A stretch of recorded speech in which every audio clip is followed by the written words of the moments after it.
au niveau en période de campagne électorale et même pour la période campagne électorale, je pense que le rôle des médias, c'est d'être au centre et d'assurer une distribution équitable de la parole. loolu jàpp naa ne lu am solo la te ñun beneen bi nga xamante ni aussi jàpp nañ ne jurisprudence ci élection législative yi mooy ñun li ñu delloowaat ci li ñu laaj ci xalaat mooy il faut aussi que ñu instituer le débat dans ce pays surtout ñi nga xam dañu bëgg a jiite Sénégal. Premier tour mën na facultatif il faut que médias yi góorgóorlu pour organiser ko mais il faut que le débat CNRA mën ko accompagner mais CNRA mënul wax ne les conditions ne sont pas réunies pour un débat donc il y aura pas de débat mais il faut qu'il y ait un débat tey jii même waxuma la lool sax waxuma sax en période présidentielle waxuma législative ci tête de liste yi mais même dans les mairies dans certaines mairies stratégiques il faut que ñu am aussi la capacité de faire des débats entre ñi nga xamante ni ñoom ñooy concourir au suffrage des Sénégalais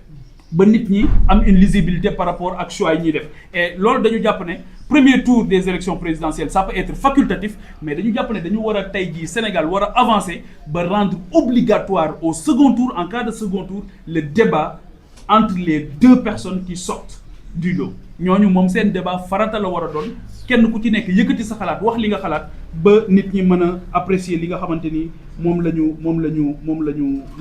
xalaat beneen bi c'est par rapport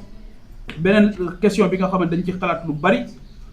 bind ci aussi delloo ko ñi nga xamante ni ñoom ñoo ñu bind yónnee mooy par rapport ak li nga xamante ni mooy le code électoral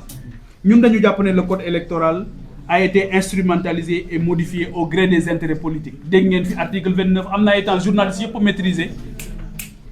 benn jamono journalistes yëpp maîtriser article 29 article 30 article 100 article 200 ñëpp ko maîtriser tout ce qui touche yenn saa yi bu ñu nee article 29 sa xel dem ci Karim Wade bu ñu nee article 30 sa xel mën na dem ci Khalifa Sall vice versa parce que dañ doon modifier le code électoral au gré des intérêts politiques loolu moo tax ñun dañu xalaat ne il faut uniformiser les versions et instaurer une version consolidée officielle. leneen li mooy la CEDEAO dafa wax ne à 6 mois d'une élection présidentielle mënatuñu laal li nga xamante ni moom mooy les règles du jeu ñun jàpp nañ ne c'est dafa xat trop te mën na nekk source de conflit ñun suñu sañoon dañuy def à 18 mois 1 an 6 mois d'une élection présidentielle kenn dootul laal les règles du jeu ba nga xamante ni dinañ mën a nit ñi seen xel dina ci mën a dal beneen bi aussi mooy ñun jàpp nañ ne y a qu'au Sénégal où on organise les élections pratiquement en début d'année ñun dañu jàpp ne dans toutes les démocraties majeures mën nañ di envisager les élections législatives comme présidentielles en fin d'année loolu ça permet véritablement ñu bañ a ñàkk benn année parce que boo ko defee en début d'année souvent c'est une année morte alors que l'économie n'attend pas le temps ne chôme pas le temps est totalement contre nous donc on ne peut pas accepter de perdre véritablement du temps donc bëgg nañu aussi véritablement que les gens dépolitisent li nga xamante ni moom mooy la justice le remaniement du conseil supérieur de la magistrature ak yu bari yoo xamante ni xalaat nañ ci bind nañ ci dinañ ko mettre à votre disposition mais encore une fois je dois rappeler que nous étions un candidat à l'élection présidentielle et képp koo xamante ni da nga nekk candidat élection présidentielle question yi ñuy interpeller ni tey boo xoolee TDR yi da ngay xam ne lii moom bu fekkee nit xalaatu ci ba pare daal di ñëw ne dafa bëgg a nekk président de la République mooy kooku parewul woon et malheureusement c'est ça qui se passe léegi nag au regard de l'urgence de l'heure au regard du contexte actuel au regard de tout ce que les Sénégalais vivent actuellement ak li ma fi soulever yi nii yëpp ci kii bi ñun jàpp nañ ne moment bi c'est assez compliqué pour mobiliser autant d'énergie nee nga pour réfléchir sur des questions yoo xamante jàpp naa ne mën nañ ko jéggi rapidement parce que les questions économiques n'attendent pas et je dois rappeler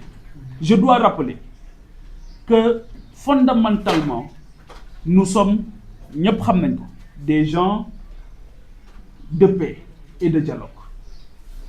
pourvu que les conditions soient réunies parce que tey jii bi ñu wootee les assises de la justice ñëpp xam nañ ne dama jël sama responsabilité am le mandat de mon parti ma dem ci assises de la justice yi assises yi lan moo ci génn lan lu ngeen mën a teg baaraam moo ci génn booba ba tey dans les tiroirs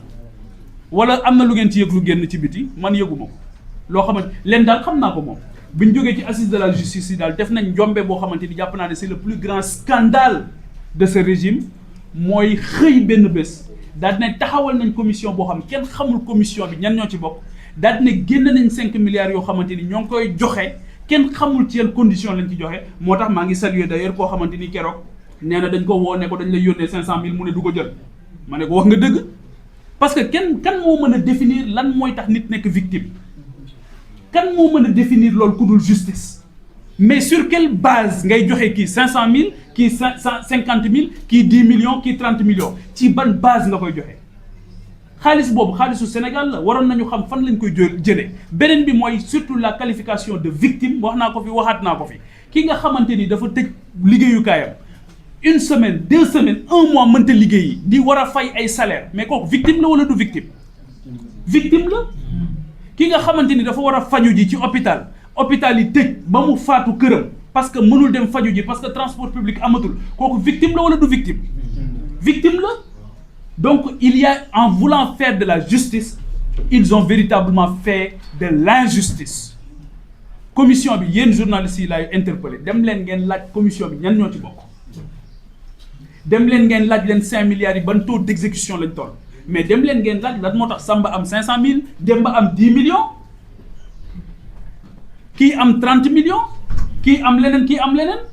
kenn xamul fi mu ne nii nan lañ koy distribuer gis naa benn communiqué laconique bu ñu def d'ailleurs boo xamante ni ça ressemble véritablement à une insulte pour la justice du Sénégal te pour man Sénégal waroon na romb foofu donc véritablement loolu aussi maa ngi ciy interpeller la presse di ci interpeller l'État juróomi milliards yi jógewul ci seen poche te avant juróomi milliards yi sax déggoon ngeen 108 millions yoo xamante ni génne woon nañ ko 108 millions yooyu kenn xamul fu mu jaar kenn xamul nan lañ ko distribuer loolu tamit c'est injuste waaw loolu tamit jàpp naa ne war nañ ko xoolaat bu baax léegi nag mbokk yi wax bu jógee xel yi la ñuy laaj pas xol yi xel yi nit ñi déglu ak seen xel man je pense fondamentalement que ñi ma évoqué nii yëpp ñi ma fi tudd ñëpp ñu may jàmbat seeni liggéey au quotidien su ma sañoon ñooñu rek ñooy les vrais interlocuteurs aujourd'hui de l'État du Sénégal ñi soxla dialogue dëgg mooy taximan yooyu ma wax ñi soxla dialogue dëgg mooy les créateurs de richesse ak d'emploi mooy le secteur privé bi nga xamante ni ñoo ngi jël seeni bagages am na ci koo xamante ni waxtaan nag moom fan yi nee na day quitter dem ci benn dëkk bu jege Sénégal ma ne ko lan moo tax mu ne ma dañu may auditer mais bi ñu koy auditer li ñu ko doon laaj mooy quels sont tes relations, est-ce que tu es ami avec un tel ancien ministre mu indaale son conseiller technique ñu toog ñoom ñaar di débattre avec une commission kenn ci ñoom dagge fële ne ko mais yow li ngay wax ni c'est trop technique mu ne leen mais je suis dans un domaine technique li may wax foog mu technique lan ngeen bëgg que ça soit politique ñu ne ko quelles sont tes relations avec tel ministre tel ancien ministre mais loolu question la vous pensez que c'est sérieux loolu justice la c'est pas de la justice c'est de l'injustice